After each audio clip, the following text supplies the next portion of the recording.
squeeze. Good to the last quarter.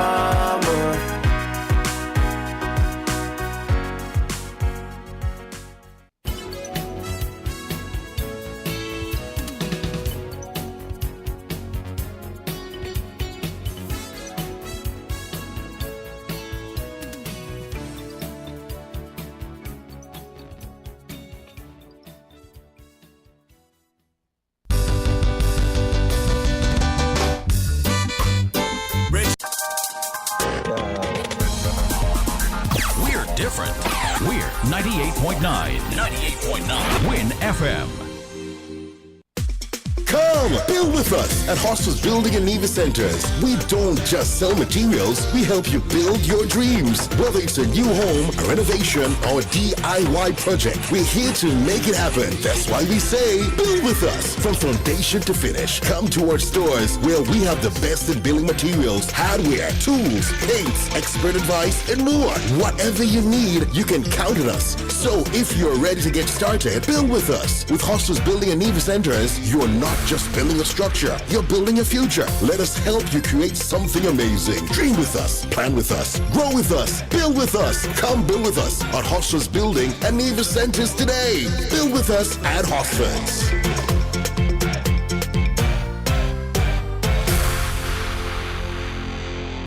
Send Gets in Nevis. Time to get charged up for the Fuller Energy Home Series. West Indies is back at Warner Park as they take on Australia in 3 action-packed T20 Internationals, July 25th, 26th, and 28th at 7 p.m. So round up your crew, bring your flags, and come to rally with the men in maroon. Get your tickets now at westindiescricket.com. Physical tickets would be available at the Oval Box office from July 21st.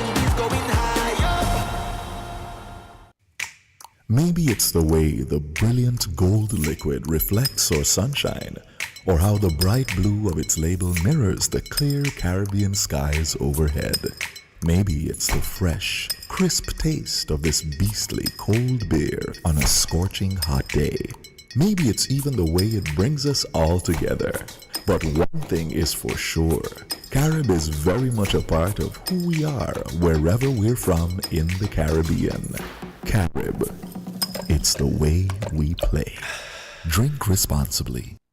St. Kitts, are you ready to invest with UTC GBFL? Wait, UTC GBFL? What is that all about? It's the UTC Global Balanced Fund Limited, your passport to investing in global markets, stocks, bonds, and opportunities worldwide, all within your reach. So I can really start investing money? Yes, and the best part, you can start with just 100 US or EC equivalent. Investing isn't just for the big players, it's for you.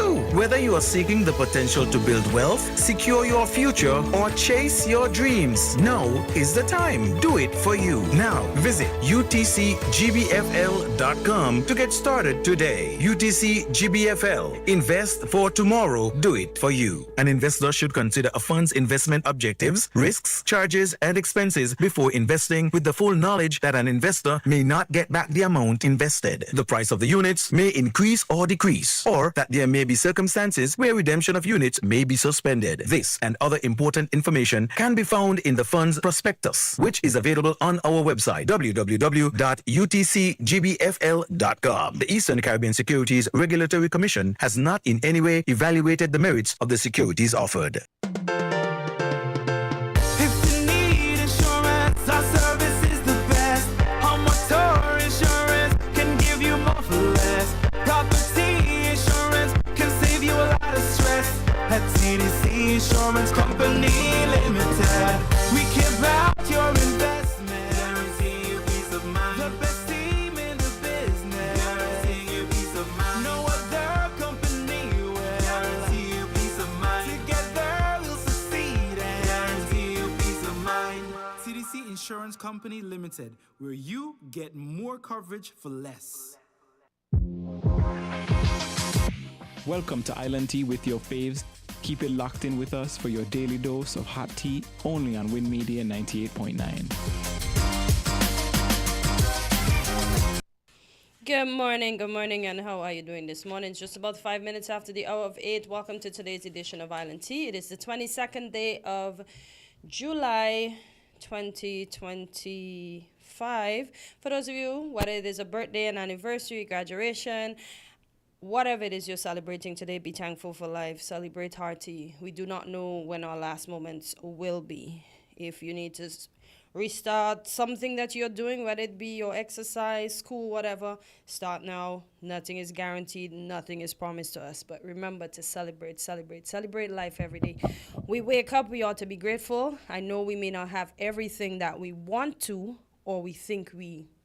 Yeah, it's always a want. It's not a need. Because if it's a need, it will present itself. And we know how to provide for ourselves. So let us just be grateful and live life to our fullest. Good morning, Quint. How are you doing this morning? I'm fine, thank you. And you? I'm doing better. Plenty better than yesterday. My eyes had sand in it by the time I crashed out. Last night I could hardly keep my eyes open because of how early I was. Yesterday? Yeah. Okay.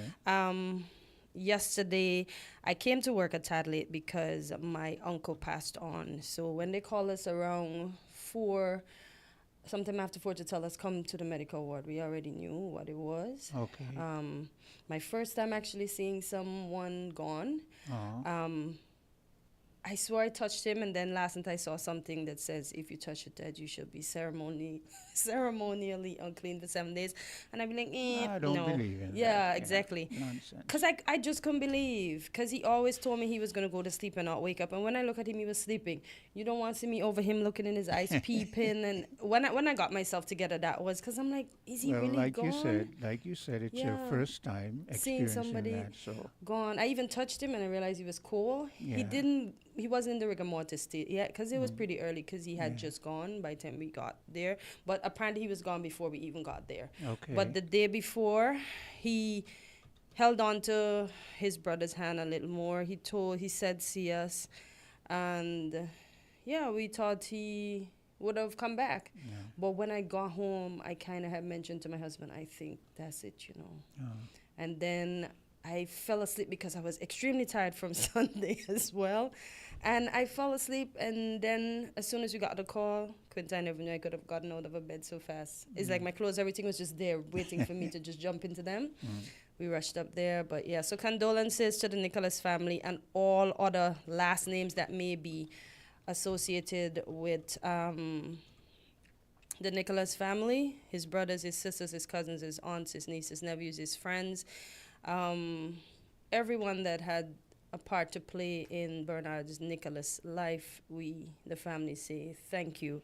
We know he lived a long one. He was blessed with 83 years. I was hoping he made his 84th birthday, but that wasn't the design. So remember, live every day like it's the last, and don't take anything for granted, because you never know when it will be taken from you. Let me reiterate my condolences. I did yesterday, but let me do so live.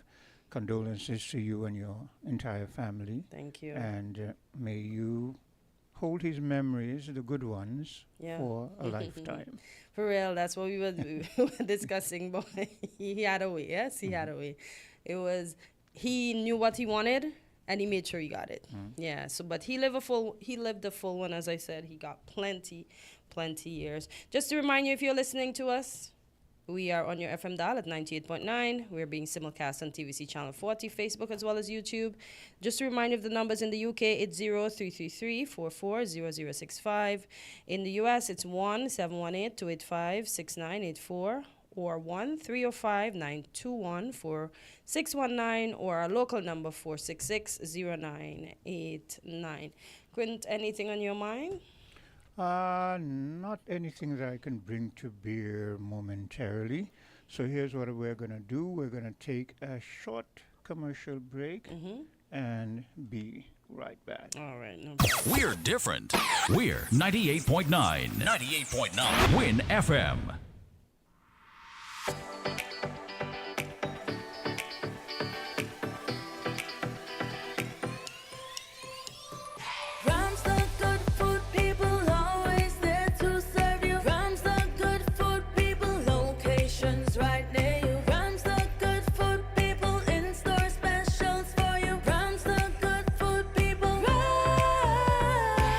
When you need better service, Rams is always here.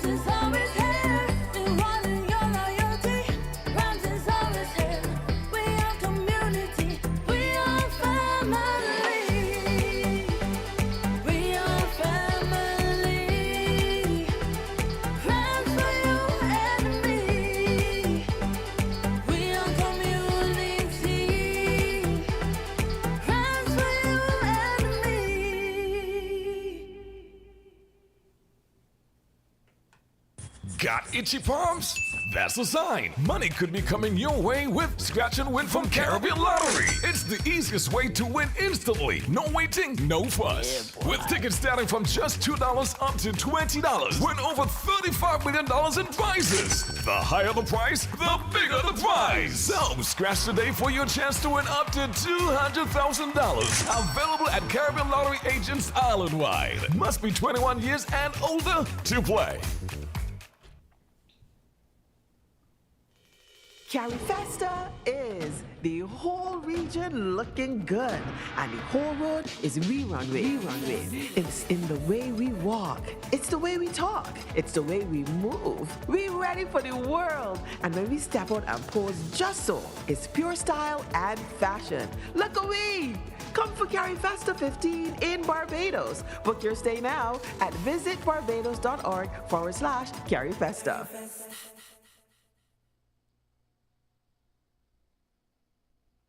St. Kitts and Nevis, it's time to celebrate! We're raising our glasses and saying cheers to 20 years as your trusted telecommunications provider. And because we love our amazing customers, we're giving you the chance to win. Every week, we've got exciting prizes just for you. And that's not all. Step into a cash vault for a shot at $2,000 in cash. To qualify, switch to Digicel, activate a 3-day plan or higher, pay your bill in full, sign up for postpaid or a new Digicel Plus internet package. Stay connected, keep enjoying the best service, and get ready to win. 20 years strong, and we're just getting started. Visit a Digicel retail store today. Buster! We run things, things are on we. Buster! Buster! Living color, do it differently. Buster! Buster! Large and in charge, like for the party. Buster! Buster! We set the pace, then everybody follow it. 7 flavors, best taste. Buster, bolder, better, better. Pick your color. We set the pace, then everybody follow it. Buster, live in full color. Buster! Welcome to Island Tea with your faves. Keep it locked in with us for your daily dose of hot tea only on Win Media 98.9. And we're back on Island Tea, and in anticipation of weekly dose, I know I tried to touch on it last week. Think it's being in the top 5 for NCDs, and I didn't get to touch on it, but then I see there's another headline as well where Sagicor is going to have, let me touch on this one first. Sagicor is going to have a free health fair. So it's going to be on Saturday, the 19th of July, 2025, 9:30 a.m. to 3 p.m. west of the old Treasury building. And I will list what they will be screening for. But I just want to speak on these NCDs because we need to take care of ourselves. As we hear the slogan all the time, early detection save lives. And the article goes on to read, the Federation of St. Kitts and Nevis, with its high rates of diabetes, hypertension, and obesity, have been classified among the top 5 nations in the Americas in non-communicable diseases related deaths, significantly contributing to the overall NCD burden in the Caribbean. Silvana Luciani, Unit Chief for Non-Communicable Diseases at the Pan American Health Organization, PAHO, discussed the concern during a press conference on July 15th. The Caribbean does have a much higher non-communicable disease burden as compared to the other subregions in the Americas, and in terms of St. Kitts and Nevis, I just looked at the ranking in terms of mortality rates, and it's quite high. It's in the top 5 ranking, as they would say in Spanish, no bueno. And a lot of it has to do with the higher rates of obesity and diabetes and hypertension. Luciani shared a chilling breakdown of the NCDs in St. Kitts and Nevis. These rates suggest that cardiovascular health is a significant challenge, underscoring the need for stronger preventative care and early intervention strategies within the healthcare system. So in St. Kitts and Nevis, about a quarter of the population has obesity. About a fifth has diabetes. Wow. And about a quarter with hypertension. Again, really calling attention to the need to expand the access to those primary care services and provide diagnosis, treatment, and control to prevent some of those deaths and prevent some of the early deaths in the population that is at high risk. But I would say also some of the policies, some of the prevention policies also need to be improved. And you raised the point about sugar-sweetened beverages, taxes, and that has proven to be a very effective policy to reduce consumption of sugar-sweetened beverages. An example of NCD crisis in St. Kitts and Nevis was highlighted by Curtis Martin, Permanent Secretary in the Ministry of Health, at a graduation ceremony on July the 8th, 2025, where he noted that the Federation sees about one person per day presenting with a stroke. Again, no bueno. Particularly obesity, hypertension, diabetes, and other chronic conditions often go untreated in some people until they become severe. While some progress has been made, the high ranking of St. Kitts and Nevis in NCD mortality highlights the urgent need for continued and enhanced action. The government and local health officials continue to call for a coordinated approach involving healthcare providers, educators, policymakers, and community leaders to address the root cause of NCDs. Lifestyle-related risk factors contributing to the country's NCD crisis include unhealthy eating habits, limited physical activity, tobacco use, and excessive alcohol consumption, as well as diets high in salt, sugar, and unhealthy fats. Yeah. So we are doing ourselves at the behest of getting these things, and some of it is hereditary.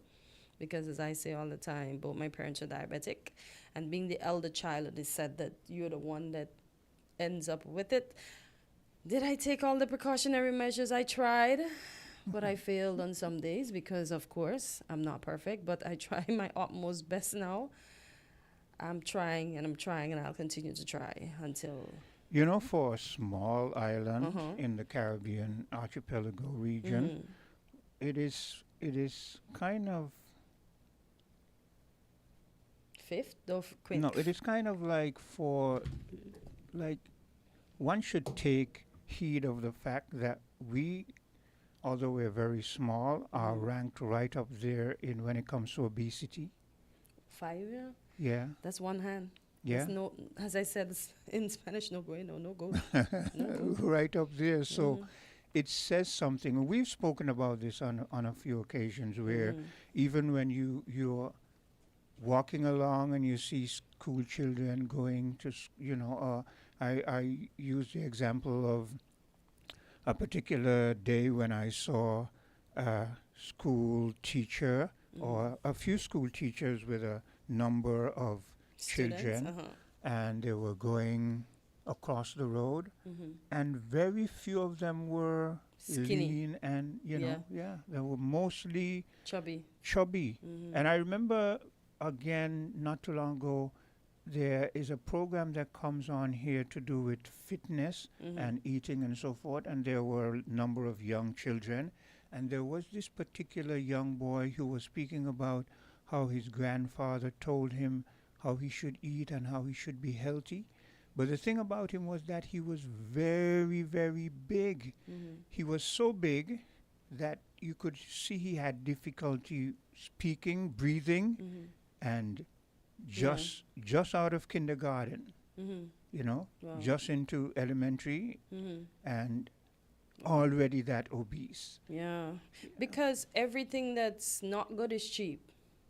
And most of the, I'm not making an excuse, but just saying, most of the households are one parent run.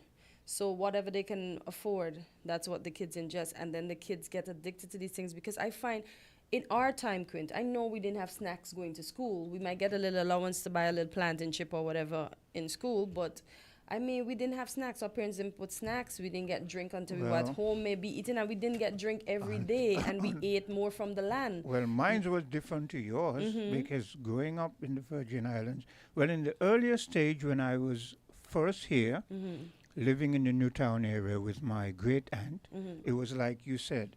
But then when I migrated, my mother brought me to the Virgin Islands. Mm-hmm. The trend then was everybody had a lunch kit. And in that lunch kit, you had your snacks. You had your sandwich, you had your drink, you had a fruit or two, and you had a bag of some kind of. But we didn't kill it like cookie or now. s- These children are eating 4, 5, 6 bag of chips a day. Well, yeah, we and didn't do that. Yeah, exactly. We got one and we were contented because they made us contented. They Yeah. taught us to be contented. Well, that's the point there Yeah. that should be placed emphasis Yeah. on. It is true what you say about being poor and everything being Yeah. cheap, but parents need to be more adamant Yeah. and instill This in is their it. children, Yeah. look, you've got to eat properly, because if you don't, then you're going to be sick. You're going to be, and maybe show an example of someone who has walked down that road. Yeah, eating badly, and said, poorly, I should yeah. say. We have a caller. Caller, good morning. You're live in Island T. Yes, once more again to everybody. Greetings, good morning to everybody. Greetings in the name of Jesus Christ, the only Savior of sinners from the sins and from hell, and the second person of the eternal Trinity. Now, Cartensia, I would like to tell you, first of all, my sympathies and condolences to you Thank and you. the family of the gentleman, and to my sympathies and condolences to his family, to all of his friends and associates. Yeah, thank you. God, yes. God comfort you all. Now, secondly, I would like to say, as usual, we need to become a republic and get out the British Commonwealth as quickly as possible, and the quicker the better. Now, you were speaking about obesity and non-communicable diseases like diabetes and that sort of stuff. That they are for high rate right now. Yep. I guess getting higher. Yep. Because we're number 5 in the Americas. That's not good. Oh, no, it's not. It is not. What I would like to say, though, is that I'm not really surprised. Why not? And the reason why I'm not surprised is this. Okay, number one, I believe that the reason the rates are so high in the negative effects, you're losing limbs, death, that sort of stuff, is because when you have government institutions, like government hospitals, clinics, you name those, any other institution, schools, whatever, you always get an inferior version of what could be, which would be much better if they were privatized, and what you get from privatized institutions. Because in countries, for example, where you have private hospital, clinics, and that sort of stuff, people prefer to go to them because they provide better services, products that are more reliable and that sort of stuff than the government institutions. But in our economy, they are primarily government institutions, and so we are getting the inferior versions of the best that we can have if they were privatized. That's number one. Number two. Let me ask, the best of what? The best of services or the best of foods? Because foods that are good for you are expensive, and foods that are not are the ones that are cheap. Yeah, everything. Okay. We get the inferior version of everything, all simply because they're under government control and ownership. Secondly, the government is doing everything. All the policies, whatever, they are impoverishing us more and more. Now, Mark, I'm not saying that is the motive. I believe the motive are pure and genuine. But you think it's them, or do you not think that these are the times that the Bible mentioned that we have to go through, and us looking to them for help, we should be looking to the Almighty? Well, the Bible let us know once we are living in disobedience to the Bible and not doing things the Bible way, and rejecting the Bible, we are going to be experiencing the worse and worse, more and more over time. So this is a fulfillment of Bible teaching.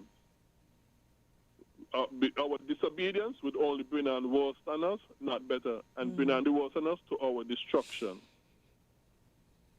One of the Bible ways is for these things to be privately owned. But we feel that socialism and communism and mixed economy and so are the best way to go, which are all contrary to the Bible. So it's no surprise things are getting worse and worse. But Greg, as I the always... Bible is the only solution. Yeah, but as I always tell you, right? I want everybody to believe in the Bible. I want us to do everything the Bible way. But if we don't have people at the top that are about the Bible, then it's not going to work, right? And it's only doom for us. And it would only spell doom and destruction for us. It won't spell anything else. It will not result in anything else other than doom, destruction, and death for us, because we reject the Bible. Another thing is again, because of our disobedience to the Bible, like I said, government policies, they are impoverishing us more and more.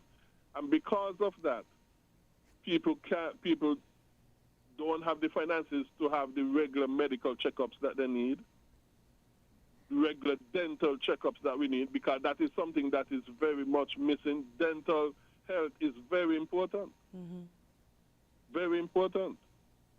And because people do not, because of government policies that are impoverishing us more and more, I believe it's only a very small percentage of Kititians just have regular dental checkup, you know. And dental checkup is very important. But isn't it free for children under a certain age at the various health centers around the island? Well, again, with all due respect, nothing government provides is free. Nothing. We all pay for it one way or the other. But at least for the young ones, because they are the ones, because when I see kids with rotten teeth, and then some people normally tell me, oh, those kids' teeth are like that because when they were babies, their parents left the bottle in their mouth, they fell asleep with the bottle in their mouth, and the milk caused their baby teeth to rot. I mean... Well, I do not know if anything is paid up front, and that's how we're going to word it. I do not know if anything is paid up front for children. Okay, I really do not know that. When I get home. I don't know.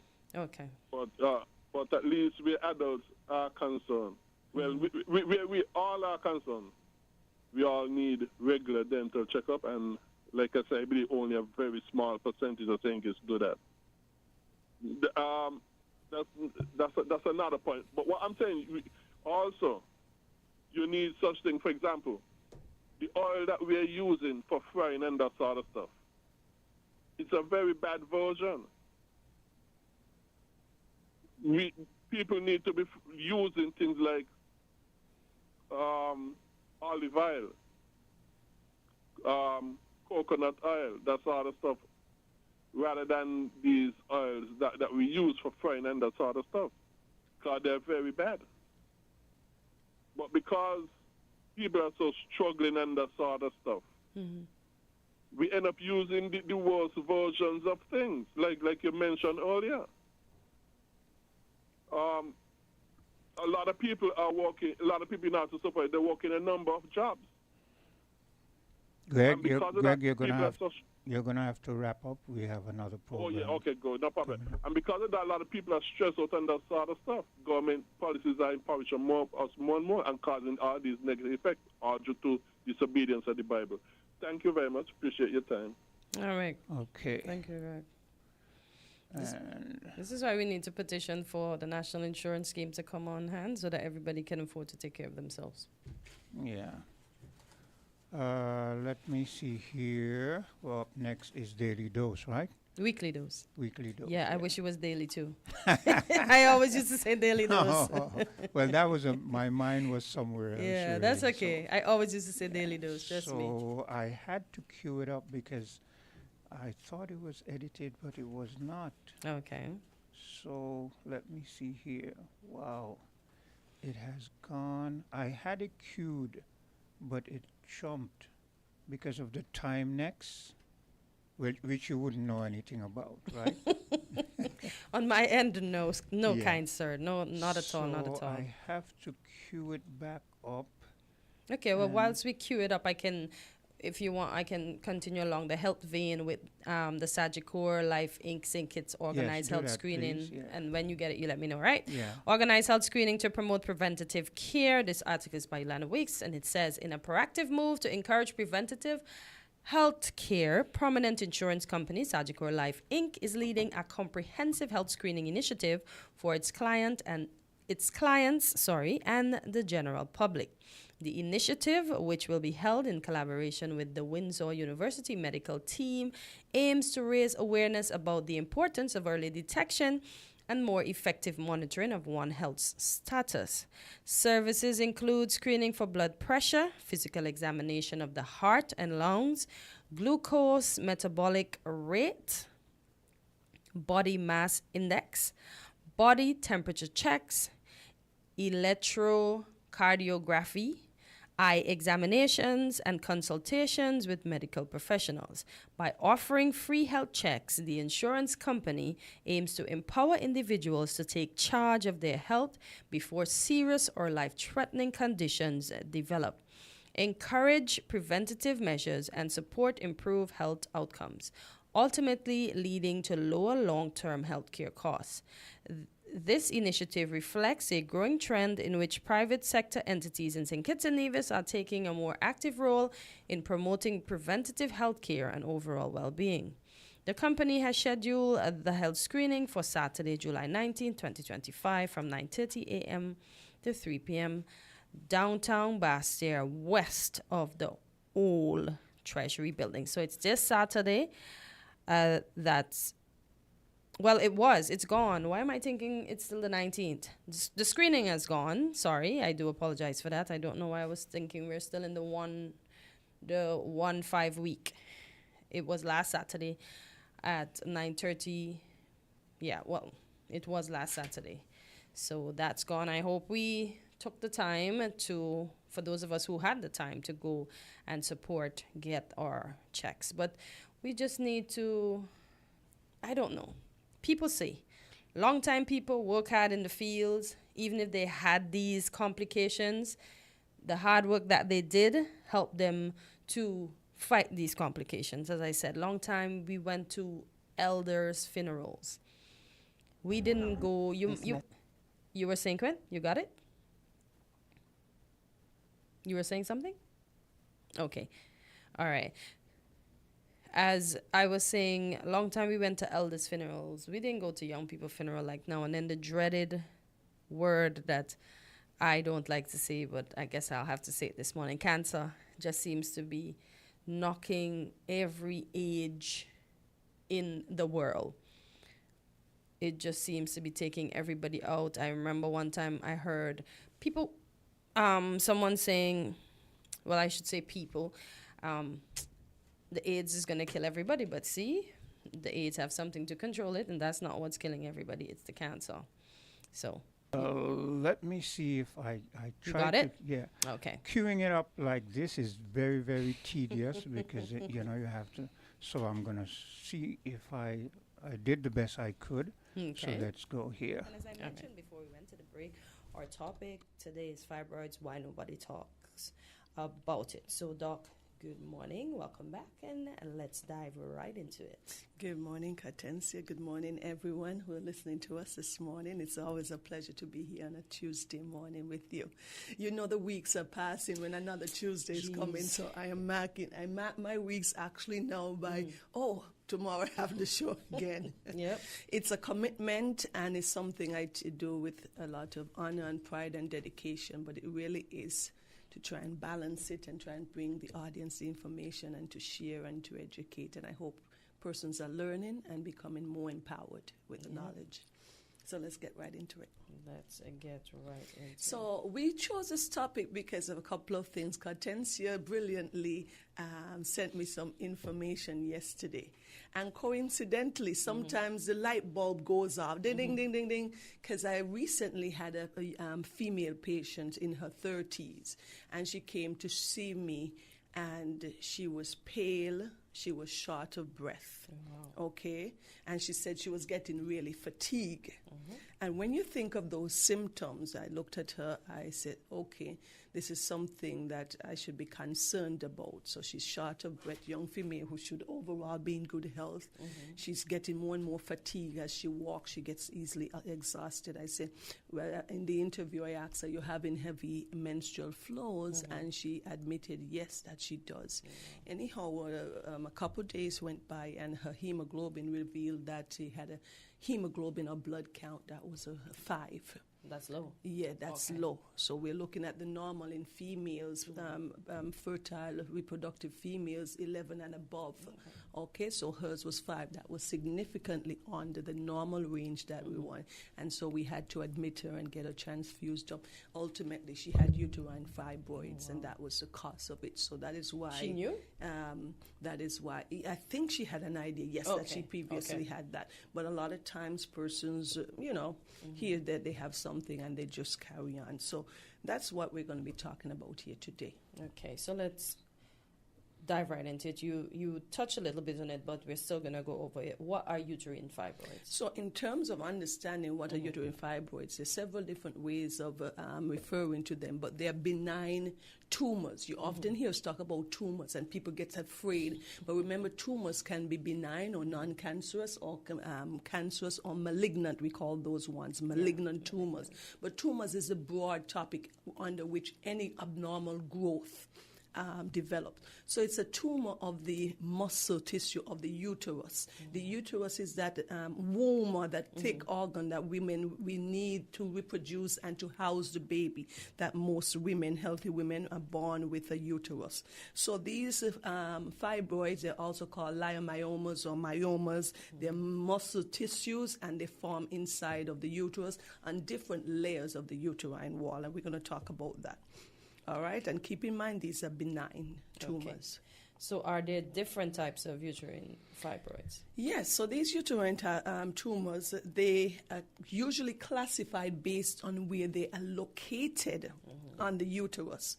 So the uterus have the outer wall, it has the muscle layer, you have the inner wall, that's the lining on the inside, and these tumors can be located at different levels. So we call those ones the subserosa, that's the one on the outer lining or the surface of the uterus.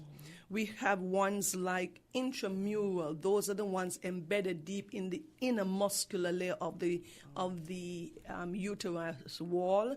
All right, and you have those that are what we call submucosal. That's the inner lining, and some of them can be pedunculated. In medicine, once you hear the word pedunculated, you mean that it's hanging on a stalk. So usually a long stalk, and the tumor is there or the bulge is there, hanging from a stalk. So usually they're classified based on the location or the area of the uterus in which these fibroids lie. So the one that's hanging on a stalk, just to dive a little further, where would that be? It could be anywhere. It could be inside the lining or inside the uterine cavity. It could be hanging on that. It could be at the cervix, hanging from the cervix, and so falling into the vagina wall. So it can be anywhere. It could be hanging on the outer layer, hanging into the abdominal cavity. So it's just that it comes on a stalk, which is a long, narrow sounds like a whole fruit. You know, when I think about fibroids, I think about the noni tree. That I Okay. suffer with it a little bit, so I say, okay, maybe the noni tree is the cure for it. So sometimes I just soak my noni and drink my noni just to go a little off track, but that's how I think about it. So are fibroids common, Doc? Yes, fibroids are very, very common. Lots of times women go without even knowing that they have fibroids. But it is said that approximately, and it's a wide range, up to about 75 to 80% of females within their reproductive years can have fibroids, okay? Other literature said it affects 1 in every 5 women in their reproductive years. It affects half of women over the age of 50.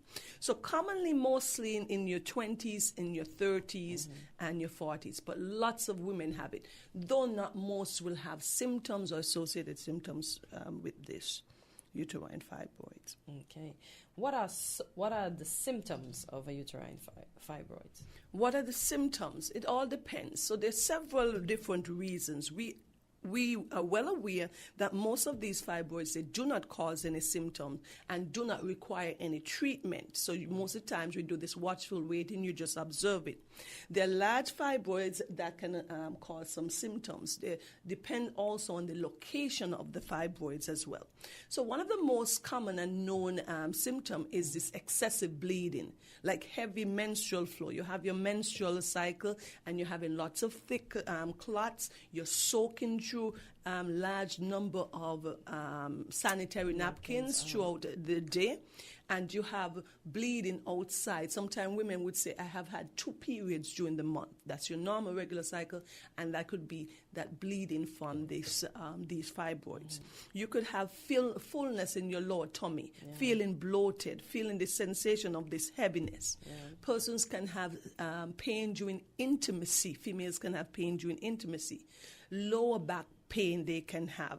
They can feel constipated. Why? Because the rectum is right there, the uterus is right there. All of these organs are in close contact. And if you have a large fibroids, it's going to push against your bowels and could block it off, so you'll have difficulty passing your stool.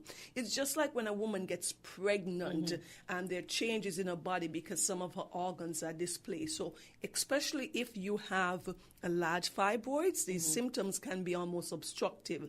You can have a lot of irritation to your bladder, having the urge to urinate very often. What happened is pressing against the bladder, and the bladder is unable to distend and hold the urine as it should, so you have this urgency to go. All right? You can realize that your tummy is getting bigger. Over time, you say, I'm exercising, I'm working out. It's but my tummy seems to be protruding over time, all right? So these are some of the main common symptoms: the urinary frequency, the low abdominal pain, lower back pain, that discomfort and that dull ache there, that's a presence of heaviness, the frequent urination. Yeah, so everybody that appears pregnant, they're not pregnant, okay? They just have a growth. What causes uterine fibroids? Well, that's a very interesting one because the exact cause is unknown, all right? But most studies point towards its association with the estrogen, the hormonal changes, because these fibroids have what we call receptors on them. So they are affected by changes in hormone. That is why these are more common in the younger age, where you are having the higher surge of hormone, all right? Persons in their reproductive years. Persons tend to have less fibroids as they get older, or they shrink after menopause, because now there is not as much estrogen available, so that there are changes. So we know that the supply and the changes in the hormones are what affect these fibroids. Okay. Let us talk about some of the risk factors for uterine fibroids. So risk factors can play a role. Because we still don't know exactly what caused them, there's lots of lack of knowledge still, and research is being done exactly who's more at risk. But we know that family association, so if you have a family history of having uterine fibroids, for example, your mom has had them, your sister had them, you're likely to be having fibroids as well. Obesity. We know that in the fats there is a high propensity of conversion to estrogen. So anybody who has a high body mass index as a female, of course, you have an increased chance of having and developing uterine fibroids. They said not having children can put you at risk. Having early onset of menstruation and late menopause, so those are wide and large number of years you're exposed to all of that estrogen. Diet, there's some studies that speak towards diet. Of course, we're talking about diet that is high in the foods, the more processed food that are unhealthy, so always a healthy diet. And race. So interestingly enough, in our race, as blacks, they seem to see more fibroids that tend to occur in younger age, and they become larger. There's still no direct evidence as why, but they have theories of environmental impact, because most of these studies are out of the United States, dietary and stuff. But why exactly, there's nothing to say in blacks genetically, but we tend to have much more fibroids in our group, our race. Our ethnicity is beautiful and still troublesome at the same time. So what are some of the complications of uterine fibroids? So when we talk about the complication of uterine fibroids, it depends on the size of these fibroids. As we said, many women can have fibroids and have no symptoms of said fibroids. They can be living their lives. You can have multiple fibroids, different sizes. I've seen the urologist, not the urologist, the gynecologist remove 20-something plus fibroids of various sizes from women, all right, during some surgical procedures. So the complications are often associated with where these fibroids are located, the size of these fibroids, okay, and the number of fibroids, because the abdominal pain and discomfort, the bleeding that we talk about. Yeah. If you continue to bleed, these females can have what we know as anemia. Yeah. Your blood count drops off, like the patient we spoke about, okay? You can have that pain that is unmanageable. So you're living with that chronic discomforting pain. Sometimes you have to be off from work for several days at a time because of the intense pain, all right? And it could lead to other issues. If you have a fibroid during pregnancy, it could lead to problems during the pregnancy. Women have had miscarriages associated with having fibroids, especially if the fibroids are in the inner lining. They can have the fertilization, okay, of where the egg meets the sperm and it becomes, but implantation, where it needs to implant in the uterus or the womb wall, become difficult, all right? Because they're there. Yes, because the fibroids are there. These persons can then have things like miscarriage. There's studies that show that there's association between infertility and having these fibroids. There are persons, when they're pregnant, if they have large fibroids, it's much more uncomfortable for them, much more complications and much more symptoms during their pregnancy. Sometimes because there is these fibroids, the baby is unable to turn, the baby is breached, and you have to do a cesarean section. So these are some of the things that can happen for these women during if they have a fibroid. Oh, wow. Well, listen, I just can't with these things. They just need to leave. I see we have some ultrasonography. So that is when we talk about what studies we can use in terms of diagnosing fibroids. So one of the most common and easy accessible study is having an ultrasound that could identify these fibroids, where they're located, the approximate measure, the size of these fibroids, if they're on the inner lining or the inner side of the uterus, if they're on the outer wall of the uterus, if they're bedded into the muscle, it can give you an idea how much of these fibroids that you have there. So you can do that. You can have a CT scan.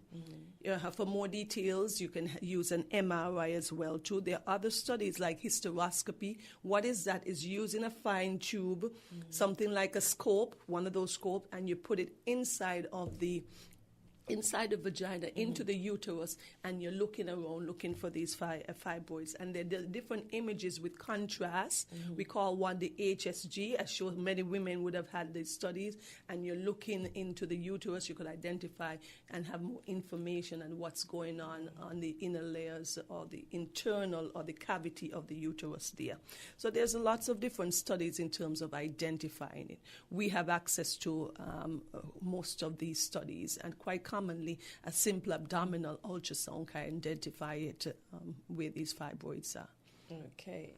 So what are the indications for treatment of uterine fibroids? So the indication of treatment, and we keep emphasizing that a lot of these fibroids can be asymptomatic. Oftentimes women do not have any symptoms. If you just randomly go for screening, an ultrasound for any other cause, you can identify that there is a fibroid there. So most women may not have symptoms of these fibroids. It depends on the size of the fibroids, the number of fibroids, and the location of these fibroids, and the symptoms associated with these fibroids, of course, because some of the most disheartening symptom is having that constant bleeding, heavy bleeding during your menstrual cycle and outside of your menstrual cycle. That can lead to anemia, and I've seen patients develop heart issues as a result of having these fibroids. Why? You lead to anemia, your blood count drops off, your heart has to work extra hard. You can go into different cardiac issues and heart enlargement, lots of different complications because of the long-standing blood loss.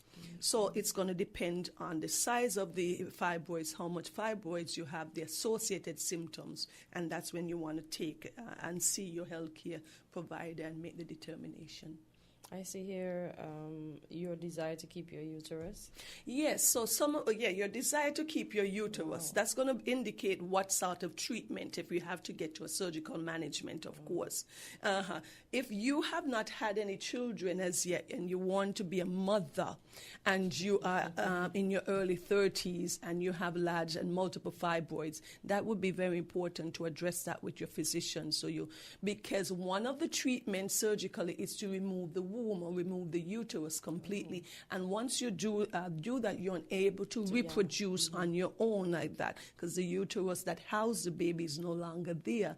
So that would be an important factor, okay? And you want to make sure, choose the best options for you based on all of these symptoms and your personal preference. So if we remove the womb, then no more of those bad boys grow. No, because obviously you're not going to have. That's an important point that you make, because when we talk about the surgical treatment, we know hysterectomy is one. Hysterectomy is simply removing the entire uterus. If they form within the uterus, there's no more. Another type of surgery can mean to remove just the fibroids. You've heard of that. We call it myomectomy. Some persons go in, and it can be done in many different ways. It can be done laparoscopically and stuff, and you can remove these fibroids. But once you remove these fibroids, new fibroids can develop over time. So that can be one of that's why you have to wait. If you're an individual that you've already reproduced and you have all the family that you would like to have, then an option for removing the entire uterus can eliminate that problem completely.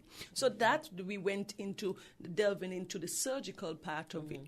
Lots of times when women have these fibroids, we try to treat them initially with symptomatic treatment, like pain management. You want to give them medications to stop the bleeding, this and things like tranexamic acid. Sometimes you use things like birth control to kind of limit the amount of bleeding that the person can have. You give them a lot.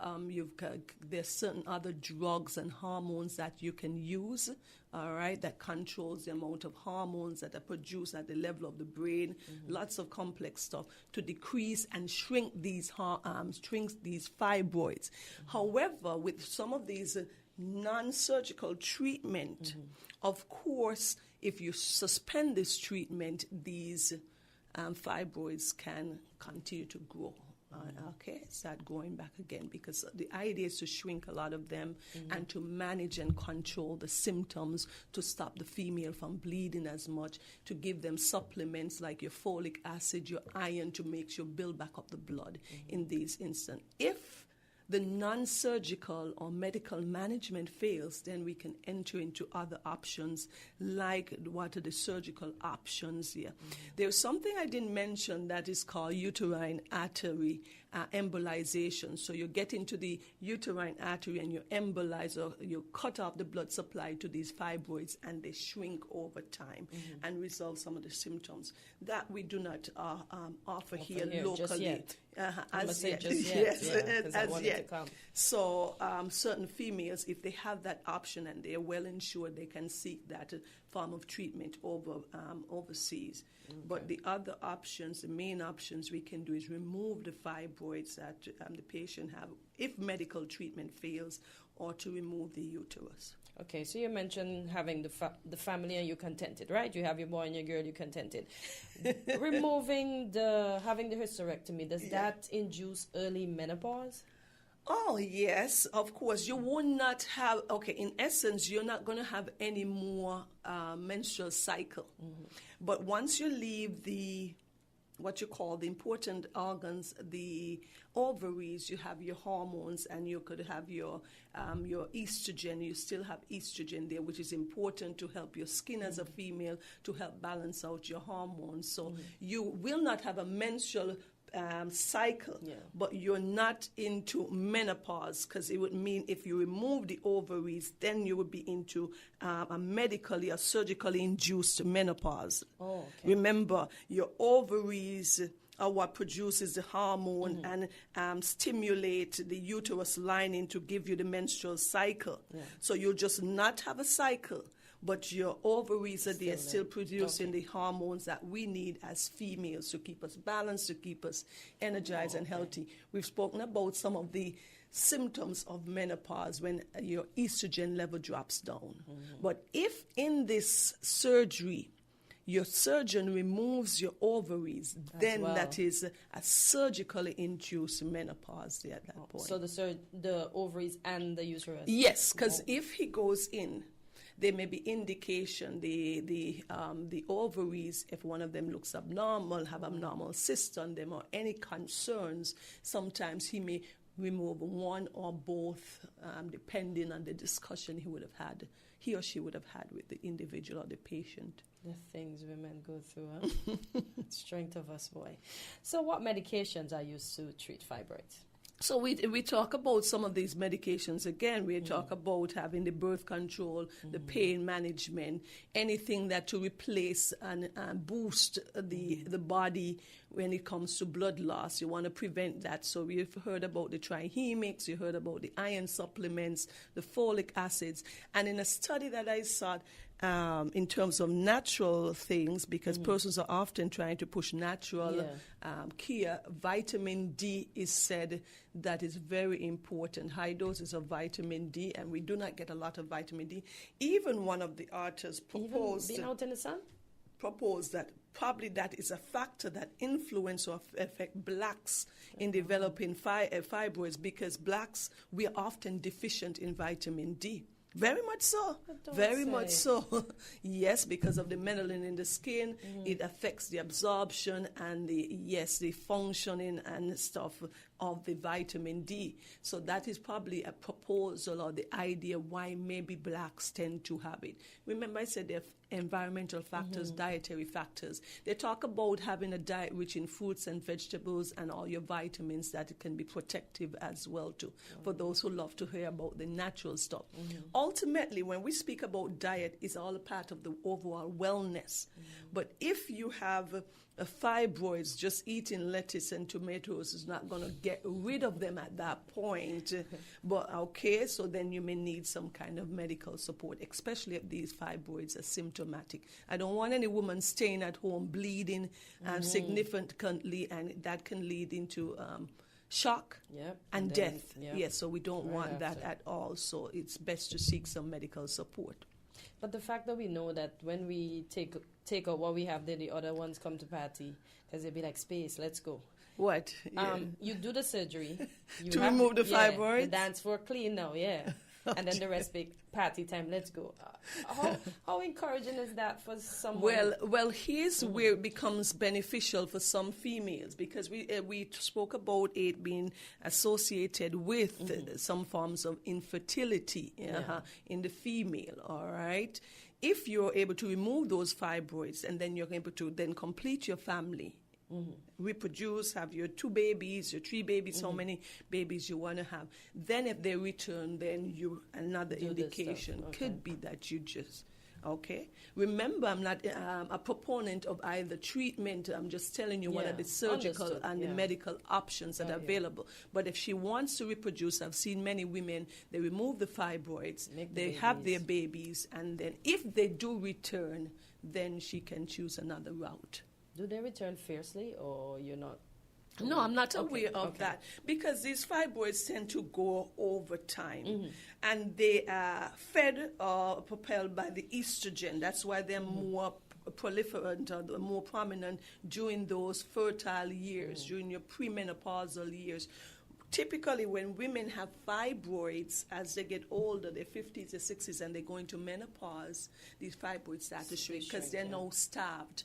On top of these fibroids have a lot of estrogen receptors, so they feed off of the estrogen. Because closer to the period time, they get bigger, they get more uncomfortable.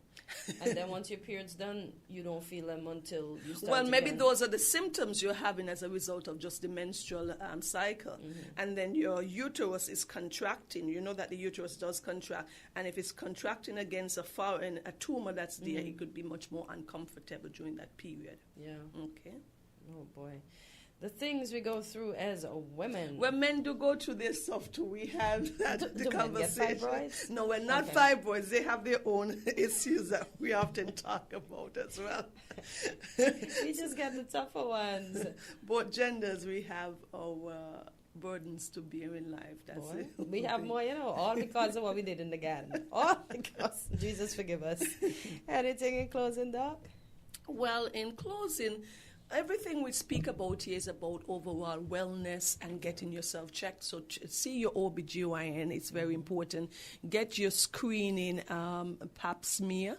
It is very important. And so your examination, your pelvic examination, your physician can identify that there is fibroids, can get ultrasound, and you can be seen by your gynecologist and get the necessary treatment if that's if it's needed. So early detection of any health problem or any health issue can be addressed early so that it prevents the long-term complications.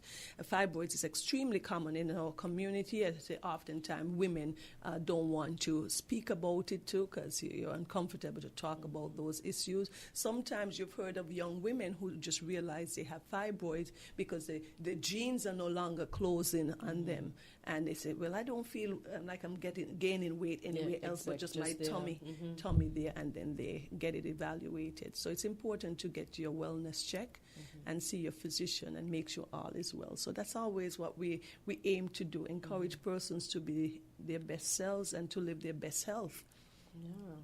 And just do what you have to do, and being a black woman, just stay powerful, Since we're the most effective ones, stay powerful, stay prayed up, and as the doc say, eat healthy. Exercise. Visit your physician, exercise. We're not doing enough of that. I need to see more people out on the golf course, right? I don't see you that much now. I'm there almost every day. I'm not going to go today because I finished work late, but yeah. You both play golf? No, we walk. We walk. No. We're not that professional at golf. I'm sure the two of us once I hit the ball, it's not going to move far enough. We walk. We use the golf course for another benefit. Yeah, so I use the hill and the golf course. I normally do the hill and then go on the golf course.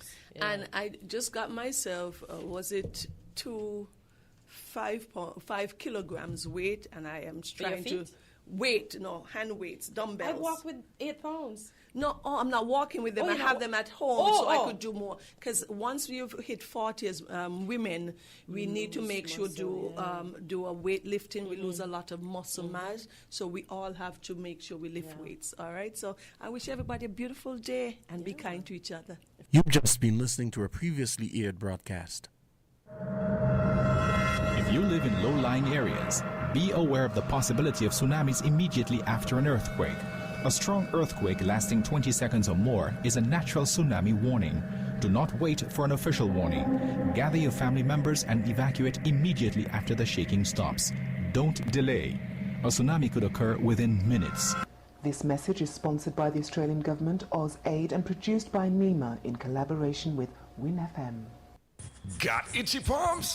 That's a sign. Money could be coming your way with Scratch and Win from Caribbean Lottery. It's the easiest way to win instantly. No waiting, no fuss. With tickets starting from just $2 up to $20. Win over $35 million in prizes. The higher the price, the bigger the prize. So scratch today for your chance to win up to $200,000. Available at Caribbean Lottery agents island-wide. Must be 21 years and older to play. I ain't got no hurricane safety tips now. Well, Skelett got, and together we can weather the storm. So, check this. Prepare for power outages. Charge devices before a storm strikes. Develop a plan in the event that electricity goes. Learn where and how to shut off your home's electricity. Ensure that there are no trees in the lines near you.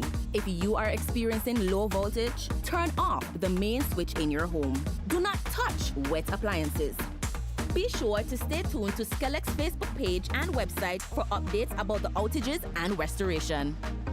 For emergencies, our contact numbers are 465-2013, 661-2013, and 600. I repeat, 465-2013, 661-2013, and 600. Remember, with Skelex Hurricane Safety Tips, together we can weather the storm.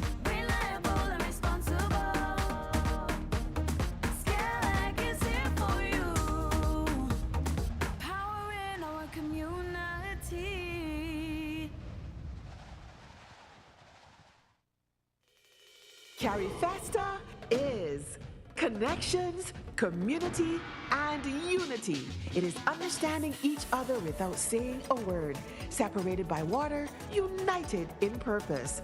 One voice, one story, one song. CarryFesta is we thing. Come for CarryFesta 15 in Barbados. Book your stay now at visitbarbados.org/CarryFesta.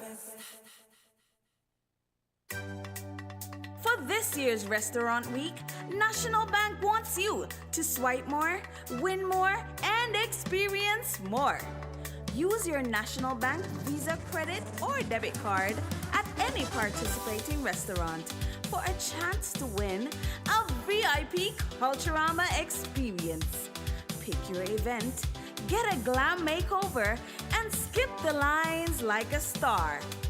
Or get $500 in Lyman cash and splurge to the max. Swipe and win with National, the official bank of the St. Kitts Nevis Restaurant Week.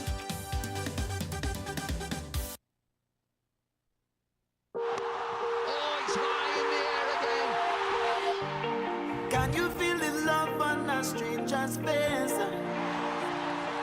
Look at the West Indies. West Indies cricket is all our legacy.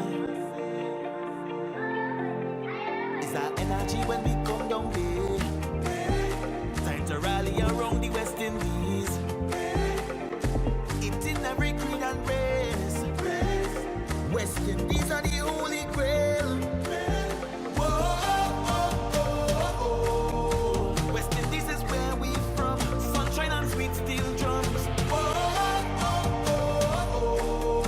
No boundary could stop we might. When the West Indies unite, everybody charge up. West Indies going high up. Full of energy, energy. Everybody charge up. West Indies going high up. Full of energy, energy. Whoa, yeah, yeah, yeah. Where we come from, six is red in dough. Yeah, yeah, yeah. Where we come from, ignite the whole stadium. Look around me, it's all away. Jumping up as from Malaya. Tell the bad vibes not today. West Indies full of energy. Look around me, it's all away. Every hand up in the air. Tell the bad vibes not today. The West Indies full of energy. You know where my heart is. I'm a proud West Indian. When we reign in the sixes, we hear up the stadium. Win, lose or draw, we celebrating. Cricket is the game we love.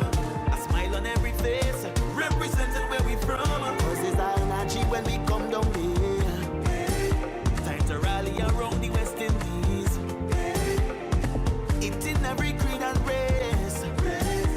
West Indies are the holy grail.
Yeah.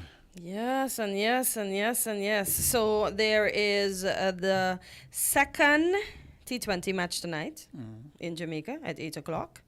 So we know we didn't fare very well at the last one. We did okay-ish, but we didn't.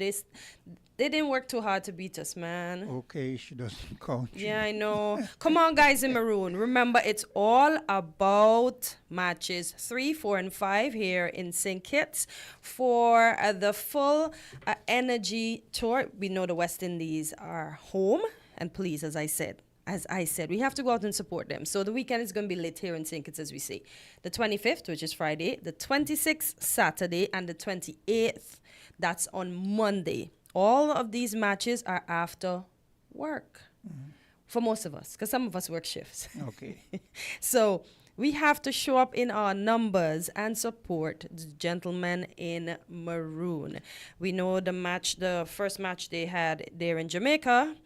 We got 189 runs for 8 at 20 overs. We see Ralston Chase got 60, Shea Hope 50, and Watsuhi got 36. And then Australia, they just came in like, okay, let's just do this just because. 190 for 7 at 18 and a half overs. We had Green with 51, Owens with 50, Moti with 29. So Australia won by 3 wickets. Now, gentlemen in maroon, here in St. Kitts, we're coming for y'all to win and make big numbers. So we need y'all to come here to our federation, because we coming with flags, rags, we coming different races, color, creed. We coming out. So we need y'all to bring it. Quint, anything to say? I will, according to Mr. Welcome, I will yield here because I think my excitement is too much. Well, anything to add? I like your excitement, but I'm not too enthusiastic. Look. I need you to get enthusiastic. Come on. Look, 100 and how much the Australia made for 7? 190, because they just basically said, let's just not make them feel bad, let's just win by 1. No, it shows that if West Indies had made at least 225 thereabout or 250, we would have stood a very good chance. But you've got to put up a score that is competitive. Anyway, I'm going to segue from that. Don't want to spend too much on the negative right now, because I'm going to get back to the negative. But right now I'm going to go to the positive and play a clip that deals with one of the Caribbean islands that really celebrates cricket. We will not get better as a test playing side. No, not that one. Not that one. Where is that one? Found it?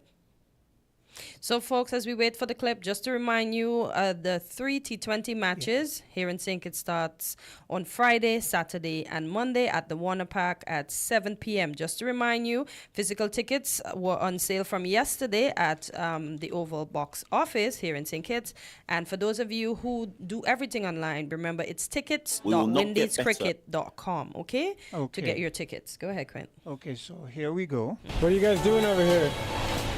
Getting a wicket. Getting a wicket? Yeah, a stump sort of wicket. I always thought that cricket was only popular in countries like India, Pakistan, Sri Lanka, the UK, Australia, and New Zealand. And then I came to a place called Antigua. This tiny Caribbean nation of 95,000 strong is synonymous with the sport that involves bats, balls, and wickets. Well, generally speaking, cricket is what everybody grew up with. You wake up in the morning, first thing you think about is cricket. That's just what it is. And believe it or not, Antigua is world-renowned for its cricketers. During the Soviet era, they had the 5 stars from Antigua who took the West Indies to the highest level and dominated cricket for several years.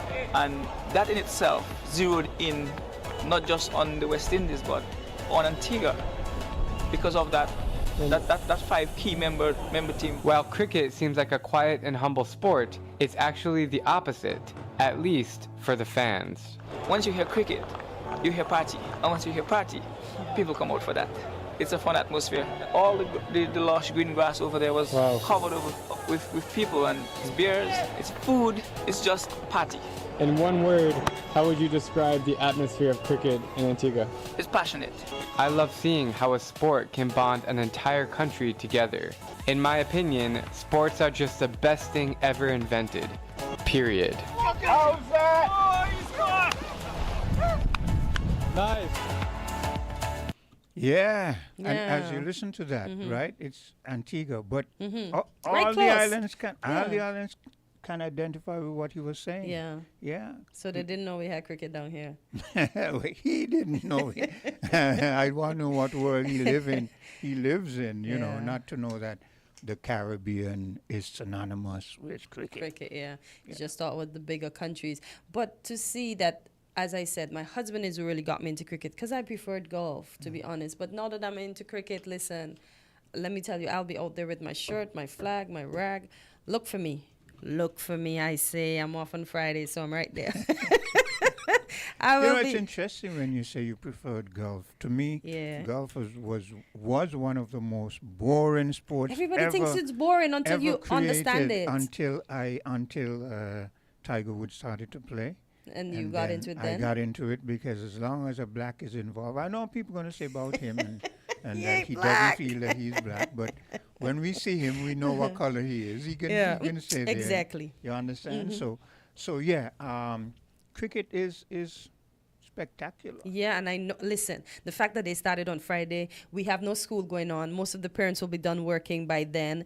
I know the droves of East Indians, of Guyanese descent like myself from Nevis are going to be over here on Friday with the rags, the flag. I know that some of the Indians that are here too that love cricket, because you see some of the guys that work over Port Zante in the restaurant, sometimes you see them over Port Zante at the back there where they have the big bins, the boys batting the balls, playing their cricket. Indians. So I Anyway. know they're going to be out there. Anyway, I want to get back to the negative, right? So, Oh, boy. So We it's going to just- be brief, but here's Brian. Here's a bit about Brian Lara. Legendary cricketer Brian Lara has slammed the West Indies cricket board for the early retirement of Nicholas Pooran.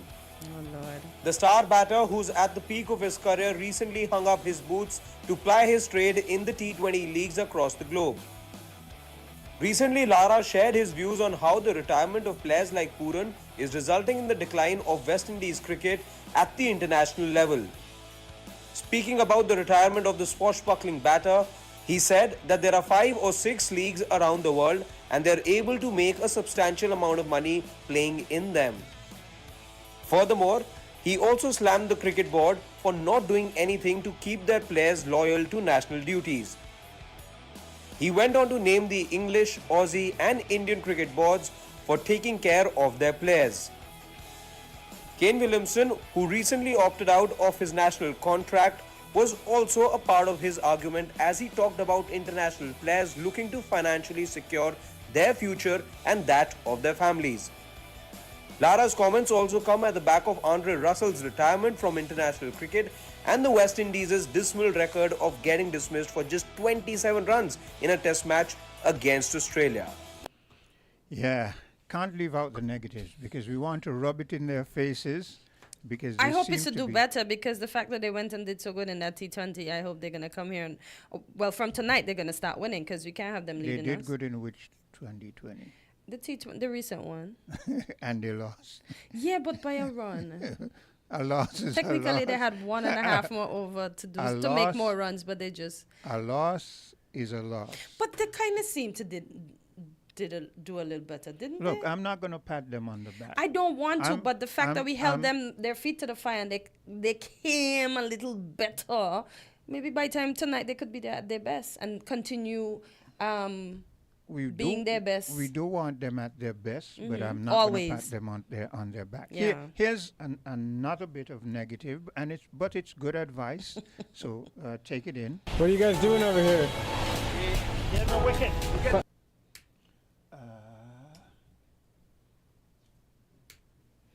Nah, but listen, them guys gonna bring it.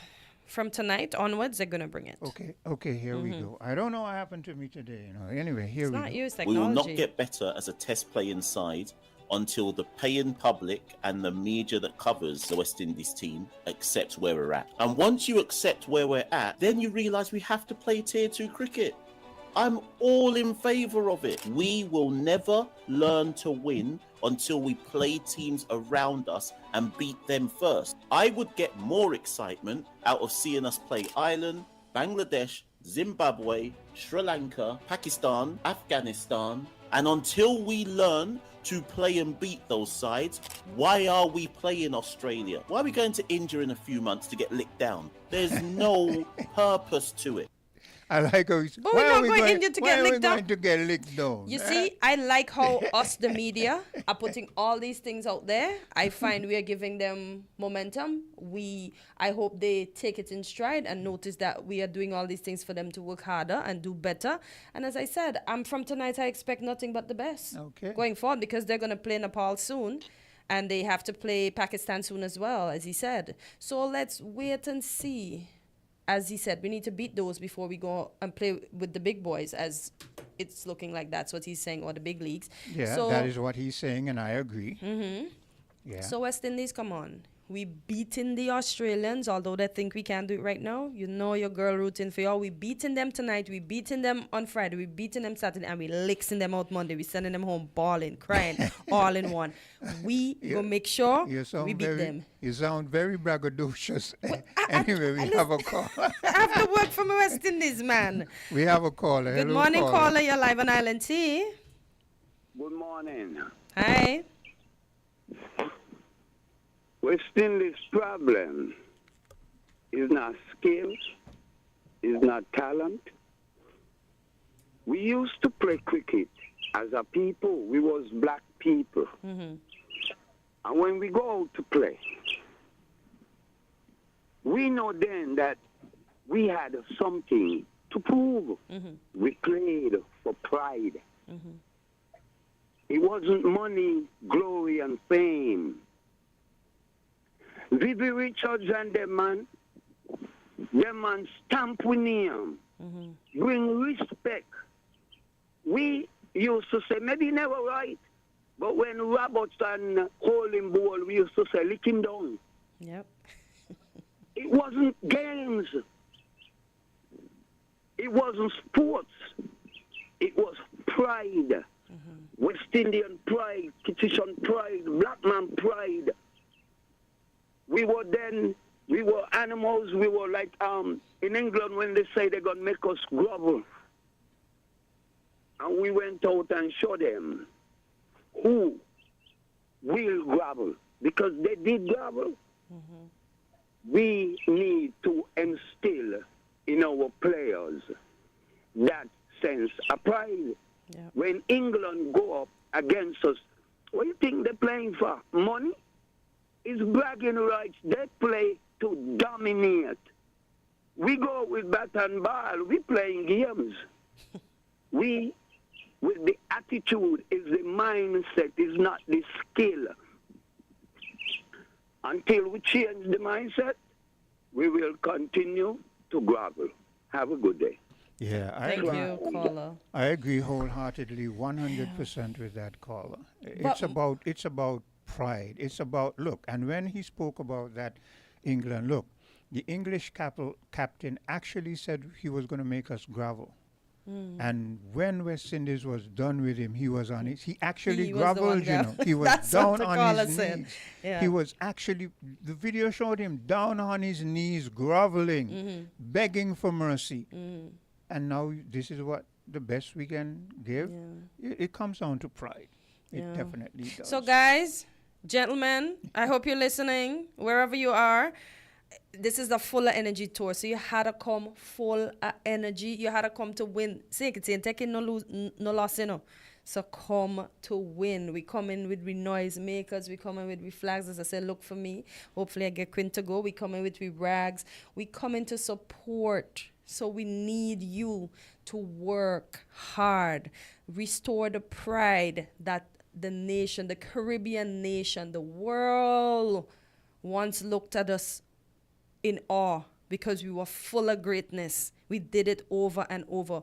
We won World Series, World Cups back to back. Come on.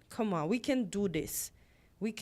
So let tonight be the start of greatness, and the 3 matches that we'll have here at Warner Park on July 25th, 26th, and 28th at 7 p.m. We are going to fill the stadium for you. So St. Kitts and Nevis, come. Help me here. Don't disappoint me. We're going to fill the stadium. We're going to support our West Indies. We're going to ensure that they beat Australia in this series. Well, I must commend you for your confidence and your enthusiasm. I'm going to be confident to the end. And I must say that you are a true West Indies fan. I am. You're a diehard West Indies fan. Like I am too, not because I critique them. But we have to critique them. You have to critique, because critique only makes us better, right? Even in my life and your life, critique only makes us better. And just to remind you, for those of you who will purchase your tickets online, it's tickets.windiescricket.com, or tickets are available at the physical box office there at Warner Park. Tickets became available yesterday. They're going to be open today again to serve you. So be sure to go and get your tickets. Let's we have try a caller? this final caller. Okay, Hello, caller, go ahead. Yes, good morning to you guys. Cartencia, are you going to have a goal of becoming a cricket commentator? It could be in the cards for the future. I have a lot of things written down. I just tick them off one by one. Yeah. Mm-hmm. Quint is something else, man. I like your enthusiasm, man. The gentleman that say about pride, I just want to back him up, man. And we got our priorities mixed up. The moment West Indies start failing at cricket, and we had the notion back in the days where we wasn't getting the picks from the small islands, and the youngsters, and somewhere along the line too, we're talking about sports and entertainment. What they call that again? The Orange Academy or something they were trying to talk about when it comes to sports. But they're talking about it, right? But they're not pumping the investment into it. And the elders who know about the game of cricket, they are not energizing the youngsters. They are not organizing the leagues to get the youngsters on board. The priority, cricket is our culture, not basketball. The youngsters are gravitating to basketball, but no recruiters are coming down to St. Kitts from the NBA. And with that, the other guys say, it's not about the money, but if we want to interject money is in the game of cricket. And I can't see why the youngsters are not going after trying to make this West Indies team. Being that the West Indies is faltering for so long now, the West Indies selectors would have had no other choice but to pick us from the small islands now. And that's what my thing is. We wasn't getting the pick before. West Indies start failing. So they would have had no other choice but to look to the small islands for the talent. We have the raw talent in St. Kitts and Nevis. And Nevis, being that Nevis had so much players, we should have had an international stadium in Nevis. It's a little bit of an unfair for all the investment being done in St. Kitts. We got to share the investment over to Nevis as well. Yeah. And, because the El Camino Village Park, I think they're going to have some under-19 games playing this. Yeah. I've seen something on the internet or something. I think some under-19 games are going to be playing at the ET Village Park. Mm-hmm. But I don't believe since I left Nevis in 1985, not even one new seat was put in that field area. Burl, we're going to have to wrap it up. We have at the bottom of the hour, we have another program. Let me finish up. I got you. Yeah. There was no improvement made to the ET Willett Park at all. And I'll leave it there. Thanks a lot. Okay, so... Can you feel the love on a stranger's face? Look at the West Indies. West Indies cricket is all our we legacy. Is that catch when we come on time to rally around the West Indies. It's in every creed and race. West Indies are the holy grail.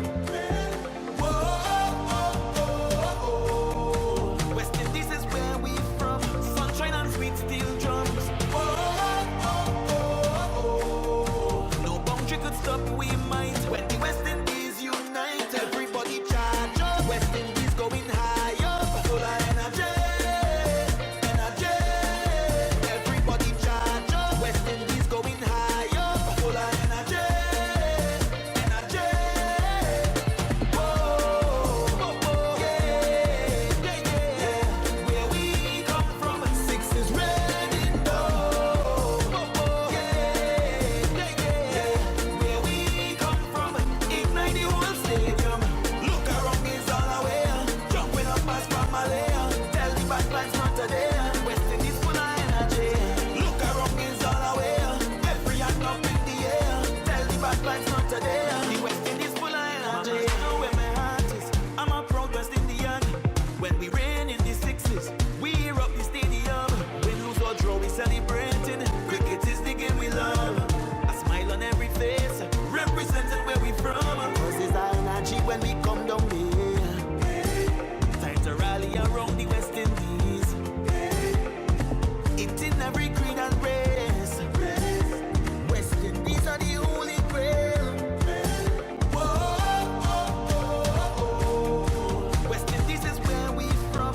Sunshine and sweet steel drums. Whoa,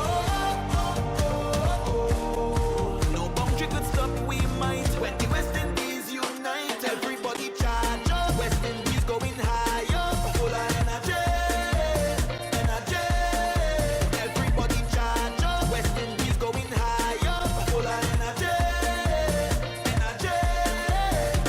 Whoa, yeah, yeah, yeah. Where we come from, six is red in dough. Yeah, yeah. Where we come from, ignite the whole stadium. Look around, is all aware. Jumping up as from Malaya. Tell the bad vibes not today. West Indies full of energy. Look around, is all aware. Every hand up in the air. Cricket is the game we play. The West Indies full of energy. West Indies full of energy.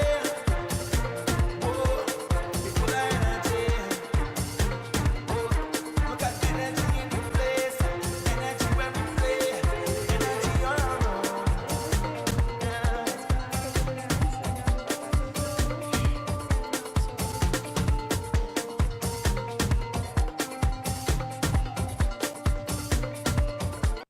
From the time that you taste it, man, you know that it's greatness. Some ice in your cup, tell your friends link up. You know that we liming. Signal the bartender. No, we don't need chaser, but if you want, it could mix with anything.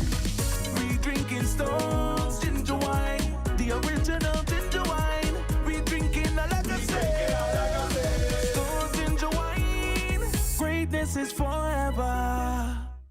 Flow customers, unlock big prepaid rewards every time you activate a prepaid plan. Activate a 7-day plan or higher and earn points towards your rewards. Activate again, earn even more points. Activate next week, well, you get the picture. The more you activate, the more extra data and prizes you earn. Get in on the big prepaid rewards. Dial *129 or visit topupflow.com to activate a prepaid plan today.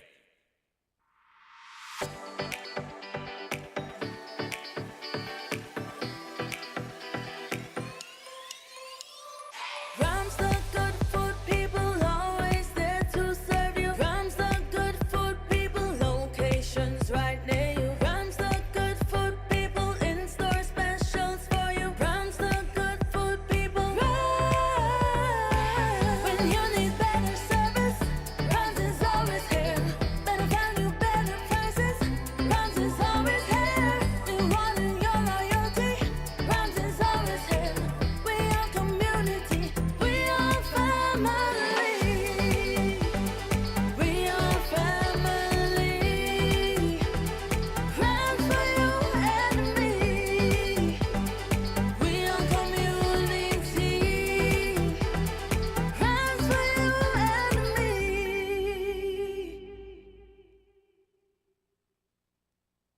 Got itchy palms?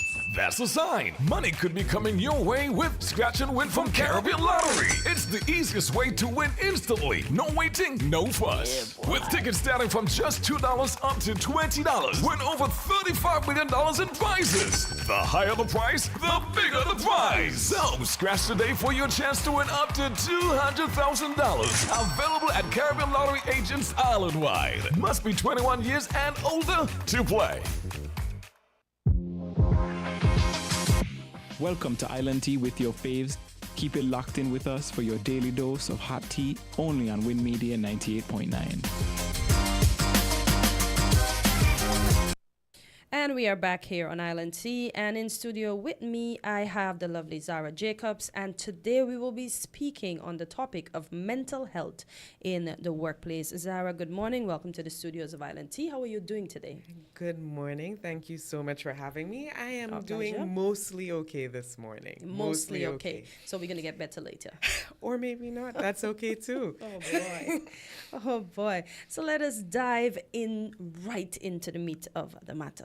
So why is it important to talk about mental health in the workplace? And first off, I want to ask you, what is mental health for the average person that doesn't know? Sure.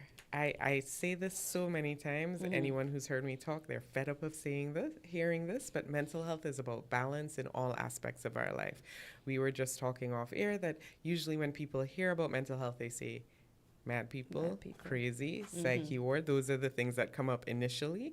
But really, mental health is about the balance in all areas of our life. How we're feeling physically, how we're feeling emotionally, how we're feeling financially, spiritually, socially. All those things impact our general mood and well-being, but some of us do struggle and we go a little off balance and we need some help getting back there. But every day, each and every single one of us has a moment where we're just not quite where we want to be. So mental health is all those things. Okay. So why is it important to talk about mental health in the workplace specifically? The workplace specifically, that is where we spend most of our waking hours. You are sure right. You are sure right. So when we talk about our physical well-being, if we're having backaches, if we're having menstrual pains, if we're having headaches, that's impacting how we're showing up at work. And people on work will be like, oh, she's always in a bad mood. Her face is always set up. But that's actually something the person is dealing with. If we're having issues at home, with our children, with our romantic partners, parents, we're dealing with grief, that shows up in our workplace. And a lot of times we just kind of take for granted that people should just keep on going. Yeah. And it's hard. We sometimes tell people that just push through, but do we really understand what us saying just push through and not being empathetic can do to someone? This is one of my struggles because I think about when people deal with loss. You know, when you've lost someone, so often people will just say to you, be strong. Yeah. And I actually think maybe it's okay to be weak. Yeah. You'll have some strong moments, you'll have some weak moments, but the reality is it's just kind of time and feeling your feelings and sitting with it and the waves that come, and that's okay. But one of our challenges, and this is at work, in our personal lives, we feel uncomfortable when other people are struggling. When we see other people being weak, it sometimes exposes our own weaknesses. So we go, oh, if this person is really taking this on, then I have to think about a loss I processed myself. If this person is really having a hard time with their relationship, I have to think about all the hurt I have been through. So when we see people struggle, we think of our own struggle and it brings up all this emotion in us. Because often we don't deal with it, because when we were going through our thing, we had to just put on a brave face and keep going. And show up. Wow. So what are some of the biggest mental health challenges people face in their workplace today? Invariably, when I am asked to go to a workplace or I'm talking to people about work, what I hear is burnout. That's the big phrase everyone is using. I have so much work to do. I'm expected to be able to perform. My work has to be perfect. I can't take breaks. Everyone wants so much from me all the time. So that is one of the biggest things. And we talk about stress. Stress is normal. We have demands to meet, we have deadlines to meet, we have to do those things. But burnout is when all of a sudden we don't care anymore what we have to do. A lot of us who are burnt out, we're showing up to work late. We're leaving early. Yeah. We are taking lunch hours or hours and a half. 2 hours, 3 hours. Yeah, lunch hours. Or, you know, we get to work on time. Then we go and we have breakfast. We have to get breakfast. So eventually we're putting in the 8-hour workday, maybe we've put in 5. Yeah. And we feel we're owed it because we've done so much already. Wow. And that's a very real thing. I know, I'm sorry for a Beyonce reference, but you know, she talked about quiet quitting, where you just show up at work and you do the bare minimum. Yeah. But that's usually because we're burnt out. Maybe we're no longer connected to what we're doing, or we no longer see a future for where we are. We're frustrated with our team members. All these things sort of build up. And then that's when HR is calling you to talk about your attitude. Your coworkers are complaining. Yeah. And possibly there's some underlying mental health issues that could be addressed both by you individually and your company. But mental health in the workplaces, that's where it shows up a lot of the times. Okay. Let's talk about the cultural or systematic issues like stigma, pressure to perform, as you just mentioned, or economic hardship. How does it affect the way we handle our mental health at work? The pressure to perform. Well, I will just start with this. We live in a capitalist society. We want money so we could buy things, and it just keeps going, right? We all have the thing we want. We have the car, the house, the bag, the shoes. Yeah. And we have people in our lives who we support who want those things as well. Exactly. So we have to show up to work. No choice. I mean, we could live a freer, less encumbered life, but it's hard to make that radical choice that I will not want any of those things. So we have to show up to work. But the thing is, often when we show up, we're not our full selves. And when we're not our full selves, or we're fed up, we start to tell ourselves, I don't have to do as much to be here anymore. But because we culturally struggle with all these things we want, we have a harder time thinking about what is it that's stopping me from getting it? And if we do say, I've just dealt with a loss, and someone will say, oh, but that person, for instance, my father died 6 years ago, and somebody might tell me, but that was so long ago, why you still struggle? Till now? Yeah. But maybe I might need a day off from that. But I might not want to ask my employer for that day off because I will feel weak.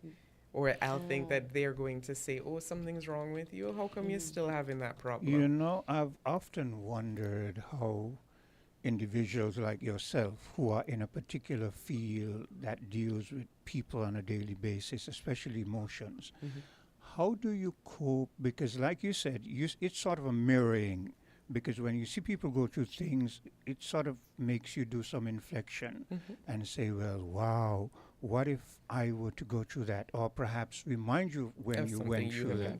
So how do you cope with this on a daily basis? Is that a hard question? This is a very individual question, but I will talk about me and healthcare providers in general. So I'm talking about nurses, I'm talking about doctors, I'm talking about therapists, guidance counselors.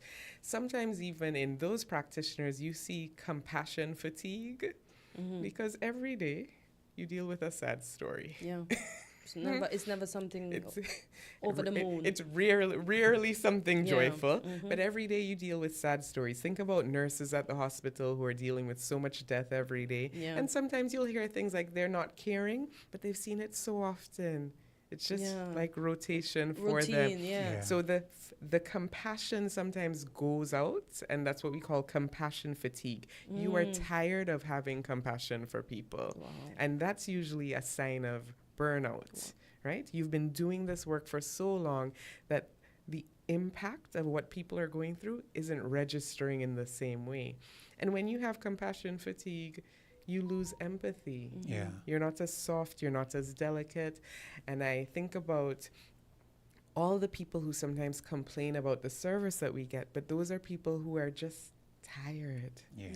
So what do we do to help someone like that that's basically tired? So I will say the way work is set up for a lot of us, it's actually too much. So many of us are working so many hours. So I think of nurses, I think of doctors who are always on call, who are almost discouraged because of staffing to not take vacation, to put in longer hours. So we need to make sure that our workplaces are giving people time, enough rest to recuperate so that they can come back serving as their full selves. But it's hard, right? Because we're understaffed. So can you work a little longer? Can you come in back from your vacation? The more we do this to people, the weaker we are making our force. Wow, yeah, because then we complain and say the younger generation don't want to work, but maybe they're fatigued and burnt out too. Or maybe they're seeing that our parents, they see what their parents do. They see that their parents come home spent. They have no energy to work, and they think, is that what life is? You're correct. And we do see this, right? We see younger people saying, I want to be my own boss. Part of that is I don't want to work the way my mother works. Yeah, for real, we have a lot of entrepreneurs. Yes. I didn't even think of it that way. I just thought people just want to do their thing. Of course, some people don't want anybody to tell them what to do. But they're trying to envision a world that doesn't look the way we currently work. I mean, that's challenging too, because if you don't have health insurance, if you don't have a steady salary, these things add up. But life in general is. But the challenge is, how do we create that workplace? How do we have empathy? And I think even of the person who works in HR or your manager, if you're managing a staff of 20, that's 20 people's issues that are showing up every day. So when the first person has a death in their family, yes, it feels big and impactful. But by year 3, when you've dealt with 20 deaths, you're like, but we still have to work. And they lose empathy too, right? So I think there's room for management training to continue to have some empathy, to make it open, to make sure that we have enough staff so that people can take time off when things are happening. Because some places just run on a bare bone. But Zara, let's touch on the fact that the minimum wage has gone up. People might just put aside some people. That's the next problem we have. And then it's more workload on the one person that's there. So how do we have a bigger staff with more money? And that's the challenge, right? We live in a society where people want things, so things cost more and more money every single day. So I like to say mental health, just like nothing is divorced from anything. Nothing is in a silo, but mental health is impacted that way, right? So yes, minimum wage went up, but maybe some workplaces are considering letting people go. That's another issue that's happening with a family member, right? So maybe you end up taking a job that is below what you usually got. Just to survive. And then your family is struggling. And then you're in a job you don't want to do. So what do you think your performance will be? Poor. And then we complain, customer service in St. Kitts is so poor. But I always tell people, it's only when I go to North America, I see people happy to do minimum wage work. They always seem so pleasant. Like, they'd be working in a store and they're like, hi, how are you doing? And I'm like, in St. Kitts, that same person working that job doesn't seem that excited about work. They almost have a switch that they turn on. When they see you. And we don't have a switch. No, our face is set. Our face is set. Hearing you relate brings it home to the fact that I've never thought of it the way you until you express it that way. And now we need to be a bit more considerate when we deal with individuals and we say our customer service isn't always the way it should be. We never really stop to think about their daily lives and the impact on their daily lives. So, good to hear you put that in perspective. And I would just say sometimes I think maybe we're just very honest. We're an honest people, so we wear on our face sometimes what we're going through. But true or untrue, I'll say sometimes the more people are being paid, the better their attitude is. Yeah, I think so. They say money makes the world go around, and I know we're gonna say, "Oh, y'all just giving them a pat on their backs and letting them be themselves because maybe they're not making enough." But tell me, what can the workplace do to be more trauma informed than then? Okay, so trauma informed is the recognition. Just as you said, everyone is going through something. So our workplaces need to be a bit more empathetic, especially with all the changes that people are dealing with. I would also encourage our workplaces to make sure that people have enough breaks, that you find a way. We have to be creative and flexible in these times. Well, I would say all times, but now we need to be creative and flexible. I think there needs to be training for management to look out for signs that your staff is struggling. Sometimes workplaces will bring like a mental health professional in to give a talk because they'll say, "Oh, something's going on with my staff in here. All of them, something wrong with them." Maybe that's the joke they're using. But those sort of interventions have to be ongoing, right? If you provide a little workshop on parenting, if you provide a little workshop on stress management, it's just a reminder to people that there are resources and tools and techniques that they can use to make things a little better. I would also say one of the helpful things is that we have to reward people at work. Doesn't have to be money all the time. Maybe People it's like money though. They do. But so we'll have to find more money. But maybe it's a day off, or maybe it's an allowance to come in late. We have to be flexible in the way that we think about how our staff, how the people who work for us do. We have to, a lot of times we don't extend a lot of grace. Yeah, we don't.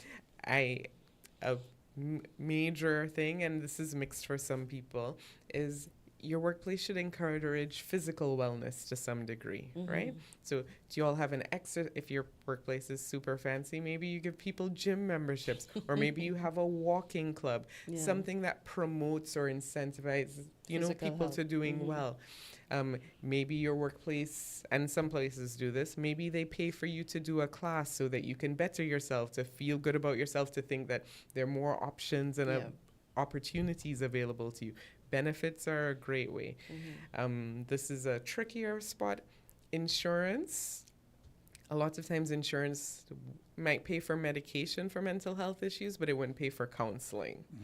So you have to pay out of pocket for that.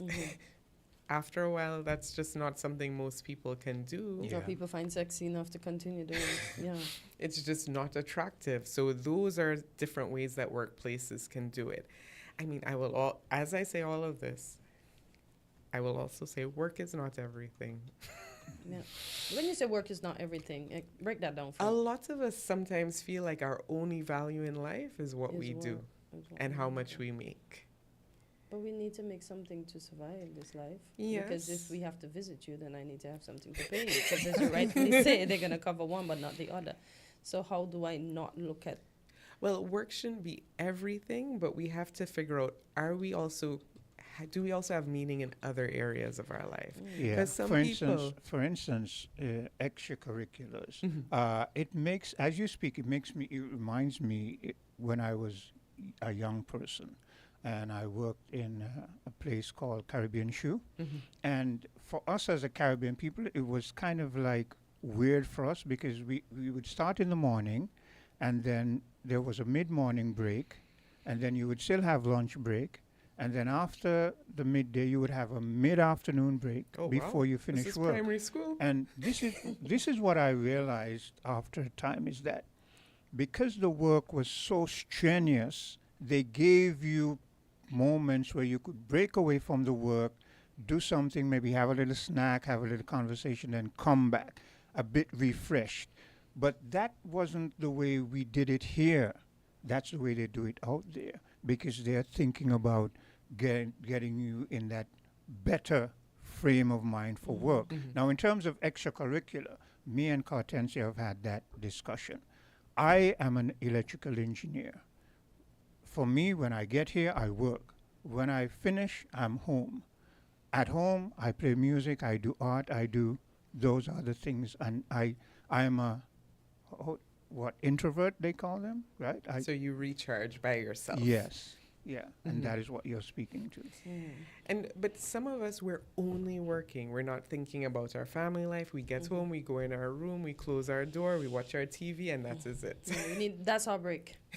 Yeah. But some of us are so insular, we're not doing anything else, right? We're not connecting with our children when we're at home.